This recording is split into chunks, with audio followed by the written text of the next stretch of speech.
ಬರೋಬ್ಬರಿ 7 ಕ್ಷೇತ್ರಗಳಲ್ಲಿ ಬಿಜೆಪಿಗರನ್ನ ಸೆಳೆಯೋದಕ್ಕೆ ಪ್ಲಾನ್ ಅನ್ನ ಮಾಡಿದೆ ಕಾಂಗ್ರೆಸ್ನ ಪಟ್ಟಿಯಲ್ಲಿ ಇವೆ ಯಾರು ಊಹಿಸದ ಹೆಸರುಗಳು.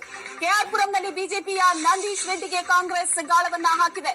ಹಿರೇಕೆರೂರಿನಲ್ಲಿ ಯುಬಿ ಬಣಕಾರರನ್ನ ಸೆಳೆಯೋದಕ್ಕೆ ಕಾಂಗ್ರೆಸ್ ತೀರ್ಮಾನವನ್ನ ಮಾಡಿದೆ. ಯುಬಿ ಬಣಕಾರ್ ಅಥವಾ ಅವರ ಪುತ್ರನಿಗೆ ಕಾಂಗ್ರೆಸ್ ಗಾಳವನ್ನ ಹಾಕ್ತಾ ಇದೆ. ಇನ್ನು ಮಸ್ಕಿಯಲ್ಲಿ ಬಿಜೆಪಿ ಮುಖಂಡ ಬಸವನಗೌಡ ತುರುವಿಹಾಳ್ಗೆ ಗಾಳ ಹಾಕಿದೆ ಕಾಂಗ್ರೆಸ್. ಗೆಲ್ಲುವ ಕುದುರೆಗಳ ಬೆನ್ನಹತ್ತಿದೆ ಕಾಂಗ್ರೆಸ್. ಕಾಗವಾಡದಲ್ಲಿ ಮಾಜಿ ಶಾಸಕ ರಾಜು ಕಾಗೆಯನ್ನ ಸೆಳೆಯೋದಕ್ಕೆ ಕಾಂಗ್ರೆಸ್ ನಿರ್ಧಾರವನ್ನ ಮಾಡಿದೆ. ಯಲ್ಲಾಪುರದಲ್ಲೂ ಬಿಜೆಪಿ ನಾಯಕರನ್ನ ಸೆಳೆಯೋದಕ್ಕೆ ಪ್ಲಾನ್ ಮಾಡ್ತಾ ಇದೆ ಕಾಂಗ್ರೆಸ್.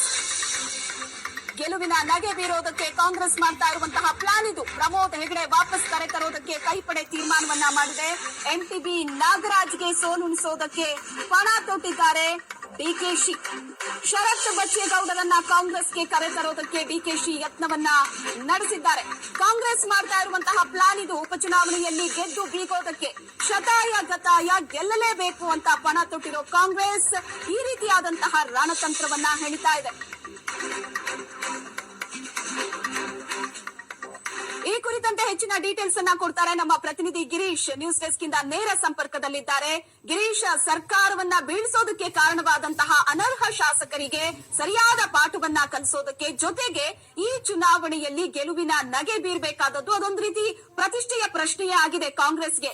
ಗೆಲ್ಲಲೇಬೇಕು ಅಂತ ಪಣ ತೊಟ್ಟಿರುವಂತಹ ಕಾಂಗ್ರೆಸ್ ಸಾಕಷ್ಟು ರಣತಂತ್ರಗಳನ್ನ ರೂಪಿಸ್ತಾ ಇದೆ. ಅದರಲ್ಲಿ ಪ್ರಮುಖವಾದ ಅಂಶಗಳನ್ನ ಹೇಳ್ತಾ ಹೋದ್ರೆ ಶ್ವೇತಾ, ಖಂಡಿತ ಈಗಾಗಲೇ ಕಾಂಗ್ರೆಸ್ ಈ ಚುನಾವಣೆಯನ್ನ ಬಹಳ ಸೀರಿಯಸ್ ಆಗಿ ತೆಗೆದುಕೊಂಡಿರುವಂತದ್ದು. ಉಪಚುನಾವಣೆ ನಡೆಯುತ್ತೆ ಅನ್ನುವಂತ ಒಂದು ಆಶಯದಲ್ಲಿ ಕಾಂಗ್ರೆಸ್ ಇದೆ. ಆ ನಿಟ್ಟಿನಲ್ಲಿ ಈಗಾಗಲೇ 17 ಅನರ್ಹಗೊಂಡಂತ ಕ್ಷೇತ್ರಗಳಿಗೆ ಕಾಂಗ್ರೆಸ್ ತನ್ನ ವೀಕ್ಷಕರನ್ನ ನೇಮಕ ಮಾಡಿದೆ. ಮಾಜಿ ಸಚಿವರು ಮತ್ತೆ ಆ ಭಾಗದ ಶಾಸಕರನ್ನ ಅಲ್ಲಿ ವೀಕ್ಷಕರಾಗಿ ನೇಮಕ ಮಾಡಿದೆ. ಅವರಿಗೆ ಒಂದು ಟಾಸ್ಕ್ ಅನ್ನ ಕೊಟ್ಟಿರುವಂತದ್ದು ಕಾಂಗ್ರೆಸ್.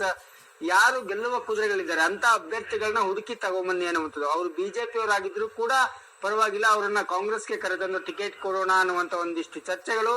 ಈ ಒಂದು ಟಾಸ್ಕ್ ಅನ್ನ ಮಾಜಿ ಸಚಿವರಿಗೆ ಕಾಂಗ್ರೆಸ್ನ ನಾಯಕರು ಕೊಟ್ಟಿರುವಂತದ್ದು. ಅದರಲ್ಲಿ ಪ್ರಮುಖವಾಗಿ 7 ಕ್ಷೇತ್ರಗಳಲ್ಲಿ ಕಳೆದ ಬಾರಿ ಬಿಜೆಪಿಯಿಂದ ಏನು ಸ್ಪರ್ಧೆ ಮಾಡಿದ್ರು ಆ ಅಭ್ಯರ್ಥಿಗಳನ್ನ ಕರೆತರುವಂತ ಒಂದು ಪ್ಲಾನ್ ಅನ್ನ ಕಾಂಗ್ರೆಸ್ನ ನಾಯಕರು ಹಾಕೊಂಡಿದ್ರು. ಅವರು ಕೆಲವೇ ಮತಗಳ ಅಂತರದಲ್ಲಿ ಕಳೆದ ಚುನಾವಣೆಯಲ್ಲಿ ಸೋತಿದ್ರು. ವಿಶೇಷವಾಗಿ ಮಸ್ಕಿಯಲ್ಲಿ ಬಸವನಗೌಡ ತುರುವಿಹಾಳ್ ಏನಿದ್ರೆ 300 ಓಟುಗಳಿಂದ ಅವರು ಸೋತಿದ್ರು.